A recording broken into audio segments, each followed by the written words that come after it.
Hello students, welcome to English class, and today we are going to have the question and answers of your chapter number 2 of Hornbill, that is we are not afraid to die if we can all be together. I hope that the chapter is all clear to you. Let's see the first question. These are short questions. First is, who was the narrator? What adventurous task did he take on? So here are some hints. The narrator was a 37-year-old businessman who, along with his family, set from Plymouth, England, on a round-the-world voyage. Voyage is a journey through sea route, especially adventurous one. Like Captain James Cook had done 200 years earlier in a 30-ton wooden-hulled boat. So this was narrator, 37 years old. He was a businessman. His dream was to have this round-the-world voyage, and he did this. He planned to do this with the help of his 30-ton wooden-hulled boat. How did they prepare for this onerous task?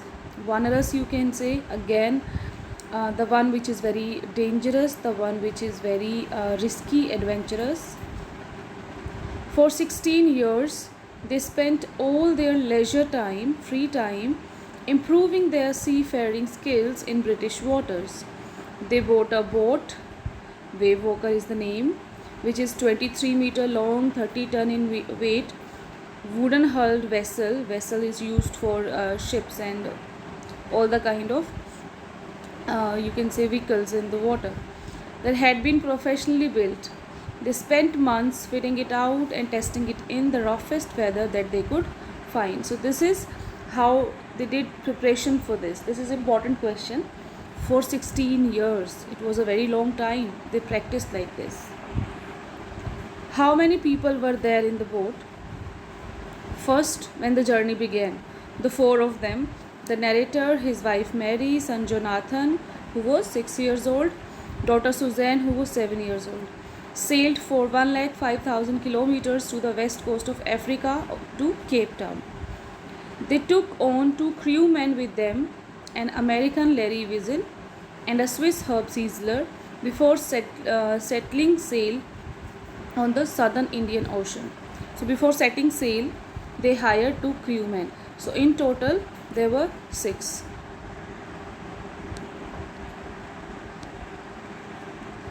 Question number 4 is, what was the first indicator of rough weather? On their second day out of Cape Town, they encountered strong winds. For the next few weeks, the winds blew continuously. The gales did not worry the narrator, but the size of the waves were disturbing. So this was the first indicator of a rough weather in the chapter. Next is, what ordeal awaited them on 2nd January? What was there waiting for them on 2nd January? From 2nd January onwards, everything bad started to happen with them. Let's see what was it. After they celebrated Christmas, the weather changed for the worse. On the early morning of 2nd January, 2 January, the waves became huge. As the ship rose to the top of each wave, they could see the vast sea rolling towards them. The wind seemed to be howling. The winds were also making noise, and it was also like howling. So this was the scenario, this was the problem on 2nd January. Next is, what measures did they take to counter this ordeal? They dropped the storm jib and tied a heavy mooring rope in a loop across the stern to slow the boat. So this was their technique to slow down the boat. And then they securely tied everything, went through their life raft drill, life-saving drills. They attached their lifelines, they put on the oil skins, and they put life jackets, and they just waited for the storm. So in this way they got ready for the coming storm. Next is, what happened on the evening of 2 January? That was the morning part, this is evening. On the evening of 2 January, there was a lull before the storm. There was a silence before the storm. As the sky grew dark, they heard a growing roar and saw a massive cloud rising at the rear back of the ship. So they saw that some cloud was there, was rising in the back of the ship. It was very massive, it was very huge. To their dismay means disappointment, it was a huge wave. It was not actually a cloud, it was a huge wave, almost twice the height of other waves. Other waves were also, you can say, damaging the ship, and they were like a danger for the ship. And this wave was actually twice in the height, with a fearsome breaking top, and its crest, its top was also very fearsome breaking. So the water was just coming out of the wave from the top. Next is what happened when they tried to ride over the wave. When they tried to ride over the wave, there was a loud blast that shook the deck. So the wave had hit the deck, it was a blast there. Water gushed over the ship. The narrator's head hit the wheel and he was thrown overboard into the water. Everything moved, shook to a great extent. The wave was so powerful that it just shook the deck and everything was getting damaged. Narrator himself, his head was hit the wheel and he was thrown overboard into the water. Water was very powerful there. It was in that much flow that it was powerful. He accepted his approaching death, and while he was losing consciousness, he felt peaceful. This is very obvious.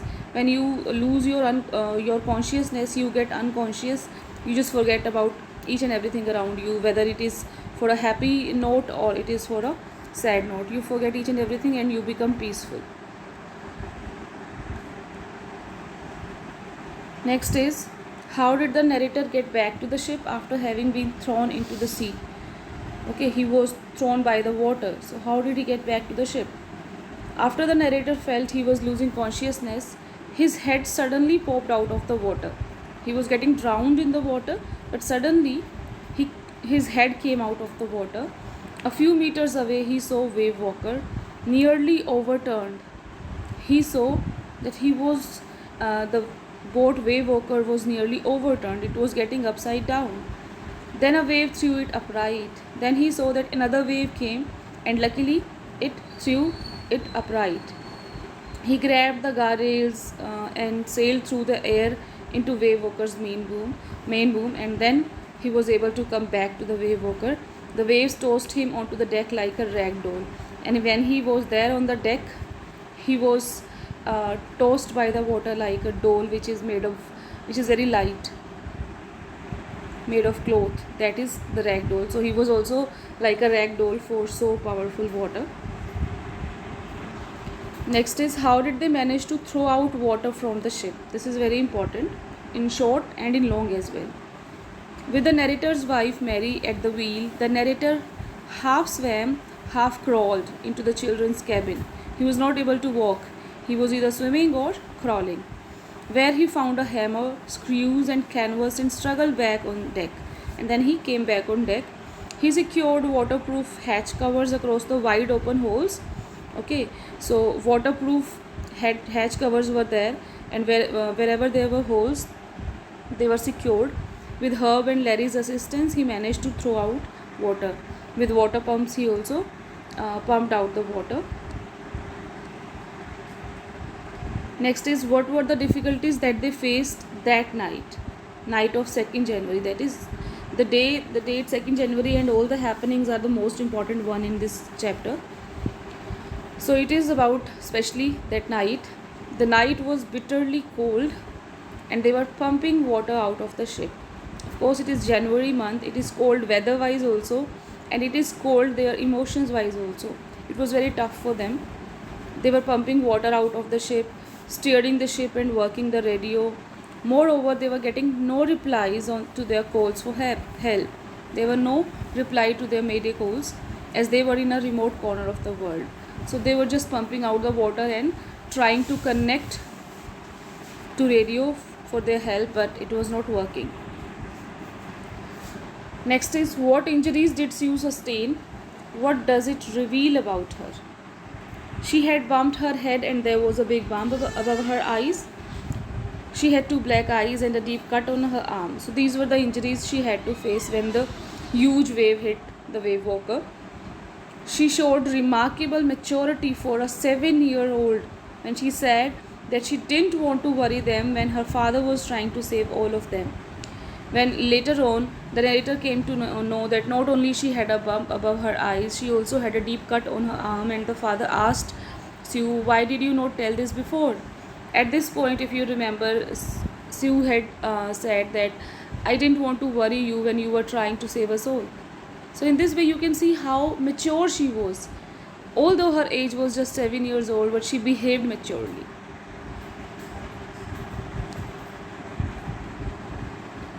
After the water level receded, reduced, what was their next concern, their next worry, and what did they decide to do?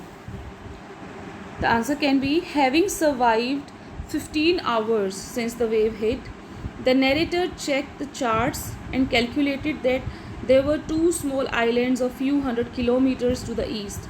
So this is what they were worrying, that how should they save themselves, how should they reach to land now.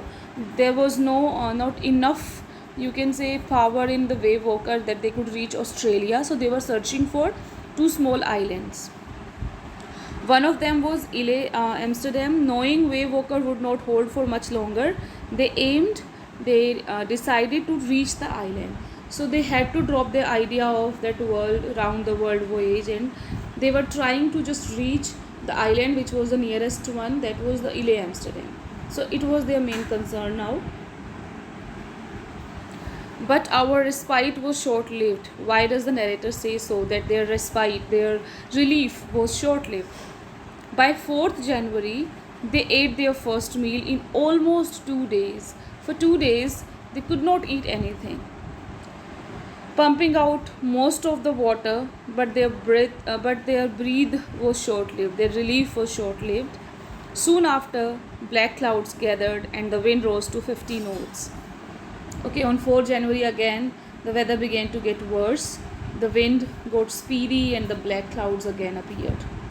The sea kept getting higher. The weather deteriorated. Deterioration is coming low, getting worse. And by dawn, by early morning on 5th January, the situation turned hopeless again. Again, the situation was very bad. Again, they had to face the coming storm. What did John say that left the narrator speechless? The most important question, please note. When the narrator tried to comfort and reassure the children, John said that they were not afraid of dying if all four of them, their family, narrator, Mary, Jonathan, Suzanne, could be together. The narrator could find no words to respond. When a 6-year-old child, Jonathan, said that he was not afraid of dying if they were all together, the narrator was speechless. But he left the children's cabin, determined to fight the sea with everything he had. Everything here also means few resources, and it also means energy. Okay, the energy, the strength he had, the determination he had. With that, he could fight. What action did the narrator take after having decided to fight the sea? And he was very inspired by the words of his child Jonathan. How did he try to save? To protect the weakened starboard side, he decided to heave to with the undamaged port hull. Hull means your boat, facing the oncoming waves. So he decided to change the side using an improvised sea anchor of heavy nylon rope and two 22-liter plastic barrels of paraffin. So this improvised sea anchor they were using, which was just a heavy nylon rope with two 22-liter you can say kerosene. So with the help of this, they were trying to fight the sea.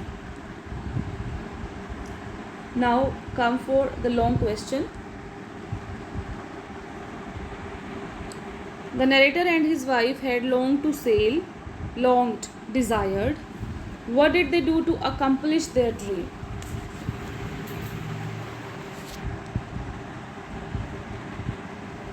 The narrator and his wife had always dreamt of sailing. They wanted to do a round the world voyage like Captain James Cook had done 200 years earlier. For 16 years, now we'll tell about the preparations. For 16 years, they spent all their leisure time improving their seafaring skills in the British waters. They took a boat, Wave Walker, that was 23 meters and weighed 30 ton. It had been professionally built. Okay, the Wave Walker was built by professionals, and they spent months fitting it out and testing it in the roughest weather that they could find. Finally, in July 1976, the family set out to sail from Plymouth, England. So in this way, they made their preparations. What were the troubles that they faced on the morning of 2nd January? How did they face nature's wrath? Wrath means anger. This is the most important one. As I have told you, anything related to 2nd January is important. When they reached the southern Indian Ocean, one of the world's roughest seas, they began to encounter means face, strong winds. Apart from the gales, the size of the waves was alarming. It was as high as the main mast. So their main mast of the boat was as equal as to the waves. And if the waves are getting higher than their main mast, then definitely the water would enter it. Things became worse on 2nd January when the waves became huge. The ship rose to the top of each wave and they could see endless waves approaching them. So due to these high waves, the Wave Walker was also getting, you can say, higher, and they could see the sea approaching them, and the screaming of the wind seemed horrifying to them. When the wind is so speedy, it makes some kind of noise. It is also referred to be as screaming, and it was horrifying to them. To slow the boat down, they dropped the storm jib and tied a heavy mooring rope in a loop across the stern. So they decided to secure it. Then they double lashed everything, went through their life raft drills, attached lifelines, donned oilskins. They wore oilskins kind of costumes, as we have already discussed, made of plastic, and life jackets. So they were just waiting for the nature's anger. They could not do anything. Question number 3 is, the first indication of impending disaster came at about 6 p.m. What was the warning and what was the disaster that followed? The first warning of the approaching disaster, coming disaster, was the threatening stillness. Okay, silence before the storm. The wind dropped, the sky grew dark, then with a roar, an enormous, huge cloud seemed to come after the ship. It turned out to be a vertical wave. It was not a cloud, it was a wave which was vertically standing after the ship, almost twice the height of the other waves, and had fearsome breaking crests top. When they tried to move over it, they thought that they would now cross this cloud or wave. A monstrous explosion shook the deck, and the wave hit the deck, and there was a shook. Water broke over the ship, and the narrator's head hit against the wheel, and he was thrown into the sea. The narrator accepted his impending death, his approaching death, and felt he was losing consciousness. But soon he was tossed back into the ship like a rag doll. So in this way, he saved himself, and then later on he saved his family. So these were some of the important questions. There are lots of questions. Keeping these in mind, you can create more and more. Note them down in your fair notebook. Have a good day.